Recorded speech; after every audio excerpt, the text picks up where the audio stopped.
Assalamualaikum warahmatullahi wabarakatuh. Ketemu kembali dengan Pak Aat di Dimni Channel ya. Kali ini Pak Aat akan bahas kembali ya tentang persiapan guru ya, persiapan Bapak Ibu guru di awal tahun pelajaran untuk sekolah penggerak ya, yang mengimplementasikan kurikulum Merdeka ya di tahun pelajaran 2022-2023 ya. Mungkin ada juga yang sudah tahun lalu ya, yang sudah lebih dahulu tahap pertama ya. Oke, kita akan bahas secara sederhana ya. Mudah-mudahan tayangan ini bermanfaat buat diri Pak ya, atau menjadi wadah diskusi kita bersama ya Bapak Ibu guru ya. Kita sama-sama belajar untuk mengoptimalkan kurikulum Merdeka di satuan pendidikan masing-masing ya. Oke, dan Pak ucapkan terima kasih yang sudah like dan subscribe Dimni Channel ya. Mudah-mudahan menjadi amal baik kita semua. Oke, langsung saja kita sharing informasi ya. Langsung. Oke, yang pertama adalah persiapan guru ya. Di awal tahun pelajaran itu ada 3 hal yang utama ya. Yang pertama adalah membuat perangkat ajar. Nah ini ya, penting sekali, nanti kita akan bahas bagaimana cara membuat perangkat ajar di kurikulum Merdeka ya. Kemudian yang kedua akan dibahas pembelajaran paradigma baru. Nah ini juga perlu dipersiapkan nih. Bapak Ibu guru yang mengimplementasikan kurikulum Merdeka ini harus paham betul bagaimana sih pembelajaran paradigma baru ya. Kemudian yang ketiga, asesmen ini juga penting ya. Jadi ketiga ini harus dipersiapkan oleh Bapak Ibu guru di awal tahun pelajaran. Oke. Oke, kita bahas satu-satu ya. Yang pertama adalah perangkat ajar. Nah, yang pertama apa yang harus dilakukan? Yang pertama adalah untuk membuat perangkat ajar adalah melakukan analisis terhadap capaian pembelajaran atau CP ya dikenalnya.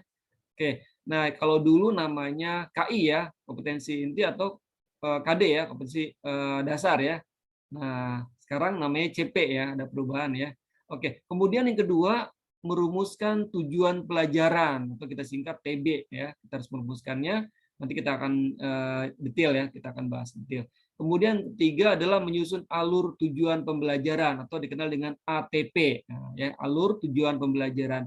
Kemudian yang keempat apa? Mempersiapkan asesmen diagnostik ya. Nah, di sini menjadi tes prasyarat ya. Jadi nanti ada apa namanya, kalau di SMP ya pasti D, berarti kita tes apa namanya, capaian pembelajaran akhir di fase C berarti ya, untuk mendapatkan melanjutkan ke fase D ya. Nah, ini asesmen diagnostik bisa dalam bentuk kognitif maupun non kognitif ya. Kognitif bisa apa namanya, capaian materi pelajaran ya tiap mapel, kalau non kognitif ya bisa hal-hal tertentu ya, misalkan gaya belajar ya, kemudian minatnya, motivasinya, kondisi di rumah dan lain-lain. Ini perlu juga ya dilakukan di awal tahun pelajaran ya, dilakukan ya, baik diagnostik tes kognitif maupun non kognitif. Kemudian kelima, menyusun modul ajar ya sebagai pengganti RPP nih ya kalau dulu ya. Oke, nanti apa namanya, bagaimana modul ajar itu ya, apa namanya, sistematikanya, kemudian isinya apa, nanti kita akan bahas. Kemudian yang keenam adalah menyusun bahan ajar. Ini adalah perangkat ajar yang harus disiapkan oleh Bapak Ibu guru di awal tahun pelajaran untuk mengimplementasikan kurikulum Merdeka ya. Nah, cara membuat perangkat ajar. Nah ya, yang pertama apa? Miliki CP, capaian pembelajaran ya. Nah, ini bisa diambil dari keputusan Badan Standar Kurikulum dan Asesmen Pendidikan ya, atau BSKP ya, BSKAP ya. Kemendikbudristek ya, nomor 008-H-KR-2022 ya, tentang CP ya. Silakan Bapak Ibu download ya, sudah banyak kok di ini ya. Bapak buka aja ini, kemudian pasti ada ya. Silakan Bapak Ibu guru setiap mapel itu harus punya ya, mendownload ya. Oke, miliki CP yang kita pilih tergantung fase masing-masing ya. Kalau di SMA fase D ya, kalau SMA fase E sama F ya. Nah, kemudian yang kedua apa? Lakukan analisis CP. Nah, ini ada formatnya nih ya. Nah, analisis CP seperti ini formatnya. Nah, format analisis CP ya. Pertama, capaian belajarnya apa ya? Isikan CP diambil dari BSKP ya, BSKP nih, Badan Standar Kurikulum, Asisten dan Pendidikan, kurang pen ya. Kemendikbudristek ya, 008 garis miring H garis miring KR 2002, silakan di-download ya. Kemudian kompetensinya ya. Nah, ini proses kognitif nih, ya. Mengingat, memahami, mengaplikasikan, mengevaluasi dan mencipta ya. Nah, kemudian kontennya, nah isikan materi dan ruang lingkup yang akan dipelajari ya setiap masing-masing mapel ya. Nah, ditulis juga dimensi P3-nya ya, profil pelajar Pancasilanya. Nah, apakah beriman dan bertakwa pada Tuhan Yang Maha Esa ya, atau berkebinekaan tunggal, berkebinekaan global, bergotong royong, kreatif, bernalar kritis, dan mandiri. Nah gitu ya. Kemudian tujuan pembelajarannya sesuai dengan kompetensi dan konten pada capaian pembelajaran. Kemudian waktunya diisi saat merumuskan TP ya. Nah, dimensi apa? Dimensi pengetahuannya juga diisi ya. Faktual kah, konseptual, prosedural, metakognitif ya. Kemudian diisi juga 4C ya, kritis, kreatif, komunikatif, dan kolaboratifnya ya. Sampai mana ini ya. Nah, kemudian elemennya juga elemen dari dimensi tersebut ya. Nah, ini adalah format analisis CP. Nah, ini lebih mudah seperti ini ya. Oke, kita kembali ke sini ya. Nah, kemudian yang ketiga, untuk cara membuat perangkat ajar ya, rumuskan TP. Nah, ya, apa aja isinya? Ada 3 ya. Tujuan belajar ada 3 hal yang harus di apa namanya isinya ya. Yang pertama kompetensi ya, kedua konten, yang ketiga variasi. Nah, ya. Kompetensi itu harus menggunakan KKO ya, kata kerja operasional. Kontennya harus memperhatikan tingkatan materi nih, jangan sampai ketinggian ya, sesuai ya, harus disesuaikan. Kemudian variasi sertakan 4C ya, kritis, komunikatif ya, dan kolaboratif dan kreatif ya. Nah, harus sertakan. Nah, contoh seperti ini ya. Contoh TP nih, tujuan pelajaran ya, menyajikan. Menyajikan ini adalah kompetensinya ya, menyajikan menggunakan kata kerja operasional. Kemudian diagram statistik. Nah, diagram statistik adalah kontennya, materinya nih ya, untuk menganalisis perubahan harga sembako. Nah, ini adalah 4C-nya ya, menganalisis ya. Nah, seperti ini variasinya. Variasinya adalah menganalisis perubahan harga sembako. Jadi ada kompetensi, kompetensinya apa, kontennya, kemudian variasinya. Nah, ini contohnya ya, berumuskan tujuan pelajaran seperti ini. Kemudian yang keempat, susun ATP. Apa itu ATP? ATP adalah tujuan pembelajaran yang tersusun secara sistematis dan logis di dalam fase secara utuh ya, dan menurut urutan pembelajaran sejak awal hingga akhir suatu fase ya. Jadi susunnya harus secara linear ya, sebagaimana urutan kegiatan pembelajaran dari hari ke hari untuk mengukur capaian pembelajaran. Jadi harus berurutan ya, tidak boleh loncat ya. Nanti ada materi prasyarat yang berurutan sehingga kemudian setiap materi dapat dipahami secara utuh ya. Kemudian yang kelima adalah mempersiapkan asesmen diagnostik ya, sebagai prasyarat materi untuk melanjutkan materi berikutnya ya. Bisa asesmen diagnostik kognitif maupun non kognitif ya. Kemudian yang keenam adalah membuat modul ajar. Nah, ini format tadi ya. Nah, sekarang langkah-langkah menyusun ATP ya, alur tujuan pembelajaran. Yang pertama adalah lakukan analisis CP pada fase tertentu. Tadi sudah ya formatnya ya. Oke, formatnya sudah tadi yang ini ya. Oke, analisis CP. Kemudian yang kedua, identifikasi kompetensi yang harus dikuasai dalam fase tersebut. Nah, ini harus diidentifikasi ya kompetensinya. Kemudian yang ketiga, rumuskan tujuan pembelajaran ya, harus ada konten ya, kemudian ada kompetensi, ada konten, ada variasi, mengandung 4C tadi ya. Oke, kritis, kreatif, komunikasi dan kolaboratif ya. Oke, kemudian yang keempat, identifikasi elemen dan subelemen profil pelajar Pancasila. Nah, ini harusnya. Nah, ada perbedaan di kurikulum Merdeka ini adalah ada apa namanya? Karena sasaran ini adalah untuk mendapatkan profil pelajar Pancasila ya, P3 ya. Nah, jadi harus menentukan elemen dan subelemen. Silakan dilihat ya, elemen dan subelemen tiap profil pelajar Pancasilanya ya. Oke. Lihat aja di apa namanya BSKP ya, Badan Standar Kurikulum dan Asesmen Pendidikan Kemendikbudristek nomor 009/H/KR/2022 ya. Oke, di sana banyak ya, disesuaikan dengan karakteristik peserta didik masing-masing apa namanya satuan pendidikan. Kemudian yang kelima, susun tujuan pembelajar secara linear ya, urutan kegiatan ya. Oke, ini pasti ya. Bapak Ibu guru pasti mengerti sesuai dengan mapel masing-masing ya. Oke, kemudian membuat modul ajar. Nah, ya, ini membuat modul ajar ada 3 hal, ada informasi umum, ada kegiatan inti, ada lampiran ya. Nah, di informasi umum itu ada apa aja? Ada identitas sekolah ya, seperti biasa ya, nama sekolahnya ya, kemudian apa namanya, eh, apa namanya, alamatnya dan lain-lain ya. Kemudian yang kedua kompetensi awal. Nah, apa kompetensi awalnya ya? Yang ketiga profil pelajar Pancasila yang mau di apa namanya, yang mau diambil ya, elemen dan subelemen sesuai dimensinya. Kemudian sarana dan prasarananya apa aja, kemudian target peserta didik ya. Yang 6 adalah model yang digunakan ya gitu ya, model pelajarnya. Oke, model pembelajaran yang mau digunakan ya. Base project atau apa ya? Oke, silakan.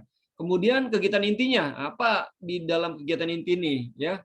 Nah, ini paling penting nih ya. Yang pertama adalah tujuan pembelajaran ya. Nah, ini diurut sama Pak ya dari 1 sampai 6 ini di informasi umum ya. Kemudian 7 sampai 13 ini ada di kegiatan inti. Yang ketujuh tujuan pembelajaran, kemudian pemahaman bermakna ini perlu juga nih ya di dalam modul ajar ini harus ada ya apa yang mau di pemahaman bermakna apa yang mau disampaikan ya atau mau yang dikejar. Kemudian pertanyaan pematik juga harus ada ya untuk memulai pembelajaran sehingga anak apa namanya terstimulus ya untuk dan menarik apa namanya minatnya ya. Kemudian yang ke-10 ada kegiatan pembelajaran seperti apa dari mulai pembukaan, kemudian kegiatan intinya ya, kemudian penutup ya. Kemudian 11 asesmen ya. Oke. Kemudian ada pengayaan dan remedial, kemudian ada refleksi peserta didik dan refleksi untuk guru ya, sebagai bahan kita evaluasi apakah pembelajaran berhasil untuk peserta didik atau gurunya juga ya, sehingga kemudian apakah bisa model seperti diterapkan kembali atau dievaluasi ya, diperbaiki. Kemudian lampiran, nah lampiran ini ada lembar kerja LK ya untuk peserta didik, ya kemudian referensi Bapak Ibu guru yang digunakan apa aja ya, bisa cetak maupun non cetak nih ya, bisa dari internet ya atau dari buku bacaan Bapak Ibu guru yang gunakan ya. Oke, kemudian glosarium ya, kata-kata kuncinya apa, kemudian daftar pustaka. Nah, sistematika ini boleh ditambah atau dikurangi ya, namun kegiatan inti dipertahankan ya, karena ini adalah karena penting ya, takutnya kalau kegiatan inti dikurangi apa pembelajaran jadi tidak sistematis jadinya ya. Oke, jadi modul ajar ini dikembangkan dari CP, capaian pembelajaran dengan profil pelajar Pancasila sebagai sasarannya ya. Jadi harus ya, jadi larinya ke menjadi siswa belajar sepanjang hayat ya dengan nilai-nilai profil pelajar Pancasila ya. Itu yang mau diterapkan di kurikulum Merdeka ini ya. Nah, kemudian persiapan bahan ajar nih ya, bahan ajar bisa cetak ya. Nah, bentuknya PPT bisa diktat, modul, buku, majalah, grafik, leaflet ya, atau PDF dan lain-lain ya. Kemudian bahan ajar non cetak bisa video, internet, CD, LMS ya, bisa gunakannya. Oke. Nah, sekarang yang kedua nih ya, tadi ya, bahan ajar sudah, yang perlu dipersiapkan Bapak Ibu guru yang kedua adalah pembelajaran paradigma baru. Nah, ini sangat penting ini ya. Bagaimana cara pandang Bapak Ibu guru terhadap kurikulum Merdeka ya, yang baru ini ya. Yang pertama adalah guru harus memahami konsep pembelajaran paradigma baru ya, supaya tidak salah mengelola proses pembelajaran ya. Nah, seperti misalnya student center sekarang ya, nah, guru hanya sebagai fasilitator ya. Nah, apa namanya siswa sebagai subjek sekarang ya, yang lebih banyak berperan ya. Makanya dilakukan dengan banyak proyek ya, proyek-proyek. Oke, kemudian kedua, guru memahami penyesuaian pembelajaran dengan capaian pembelajaran dan karakteristik peserta didik ya. Jadi pembelajarannya disesuaikan dengan karakteristik sekolah dan karakteristik peserta didik ya, dan apa namanya khasan wilayah atau lokal ya, itu yang apa namanya diperhatikan oleh Bapak Ibu guru ya. Oke, potensi-potensi daerah seperti apa ya. Jadi lebih pembelajaran lebih bermakna ya. Oke, kemudian yang ketiga, guru memahami konsep pembelajaran berdiferensiasi ya, nanti kita akan bahas coba ya. Bagaimana pembelajaran berdiferensiasi itu dan implementasi dengan menggunakan diagram Freyer ya. Nah, ini juga hal yang baru ya, atau beberapa ibu guru sudah melaksanakan ini seperti ini ya. Oke, kemudian yang keempat, guru memahami prinsip-prinsip pembelajaran paradigma baru. Nah, ya, ini juga harus diperhatikan.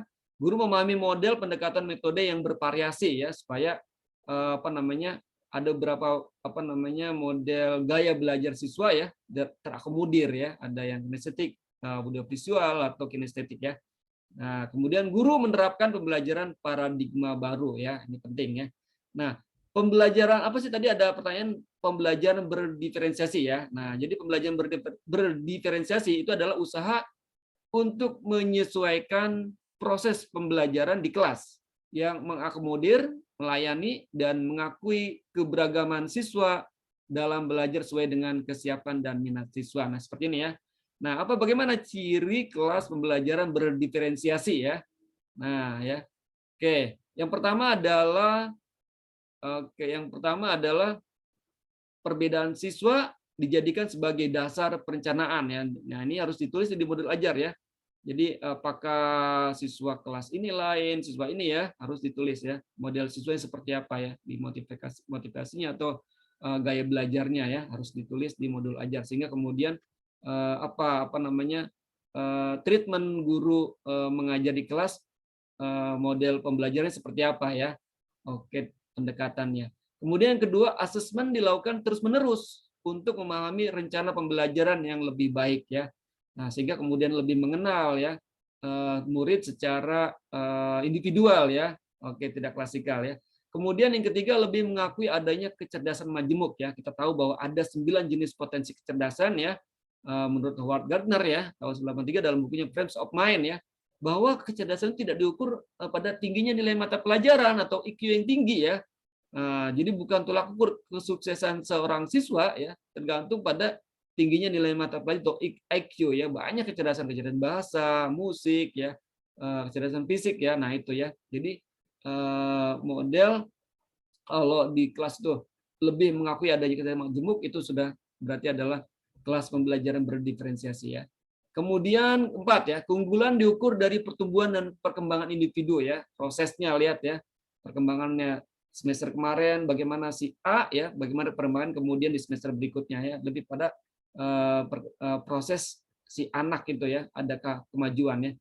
Kemudian berikutnya adalah ciri berikutnya, siswa dibimbing membuat pilihan berdasarkan minat. Nah, ini sehingga kemudian kalau berdasarkan minat, siswa jadi semangat untuk belajar ya dan mencari betul curiosity-nya tinggi. Kemudian keenam, disediakan banyak pilihan profil pelajar ya, pastinya ya. Kemudian ketujuh, menggunakan banyak pilihan dalam pembelajaran. Oke, karena metode-metode ini juga bervariasi ya.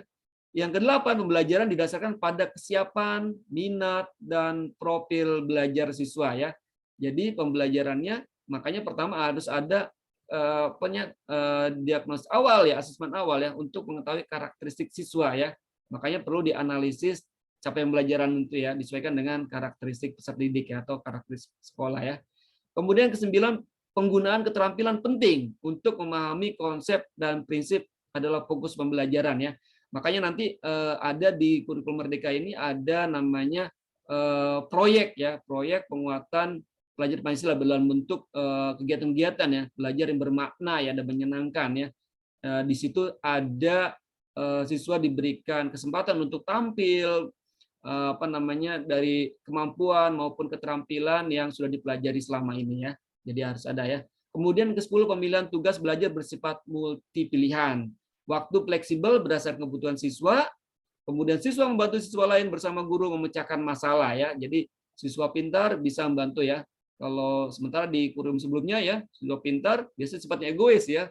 Oke. Nah, sekarang menjadi siswa pintar membantu menjadi asisten guru untuk menjelaskan beberapa masalah atau menjelaskan pemecahan masalah bersama-sama ya. Kemudian siswa bekerjasama dengan guru untuk mencapai tujuan pembelajaran. Nah, asesmen dilakukan dengan berbagai cara ya dan berbagai bentuk ya. Oke, adanya cara pandang yang bervariasi terhadap ide dan peristiwa. Oke, ini ciri-ciri kelas pembelajaran yang berdiferensiasi ya. Nah, ini format diagram pair tadi ya. Oke, diagram pair seperti ini ya formatnya. Apa sih diagram pair itu? Adalah pengatur grafis untuk membantu membangun pemahaman atas kosakata atau terminologi tertentu ya. Jadi istilah tertentu bisa mudah dipahami dengan menggunakan diagram pair ya. Nah, di sini misalkan di sini definisi atau definisi sesuatu ya, sebuah istilah, kemudian karakteristiknya atau cirinya apa, kemudian contohnya, dan bukan contoh. Nah, ini menarik ya. Silakan Bapak Ibu guru atau ya banyak yang sudah menerapkan ini. Kemudian persiapan asesmen ya, yang ketiga ya. Nah, di awal tahun pelajaran Bapak Ibu guru persiapan yang ketiga adalah persiapan asesmen. Apa aja? Yang pertama, memahami konsep asesmen dalam kurikulum Merdeka ya. Nah, di sini ada diagnostik, ya, formatif, sumatif. Nah, di sini sudah tidak ada KKM ya. Nah, remedial berdasarkan capaian tujuan pembelajaran ya. Jadi Pak, ini KKM-nya bagaimana gitu. Jadi untuk mengetahui siswa yang remedial itu bukan berdasarkan nilai tidak mencapai KKM ya, tapi berdasarkan capaian dari tujuan pembelajaran. Oke. Kemudian berikutnya memahami prinsip asesmen. Nah ya, sehingga kemudian istilah ulangan harian ya, penilaian tengah semester atau penilaian akhir semester tidak populer ya, tidak digunakan lagi ya. Oke, kemudian ketiga adalah menyusun asesmen, yang keempat adalah melaksanakan asesmen tersebut ya. Oke, demikian ya persiapan Bapak Ibu guru ya di awal tahun pelajaran untuk mengimplementasikan kurikulum Merdeka ya. Terima kasih para siswa dan guru hebat. Wassalamualaikum warahmatullahi wabarakatuh.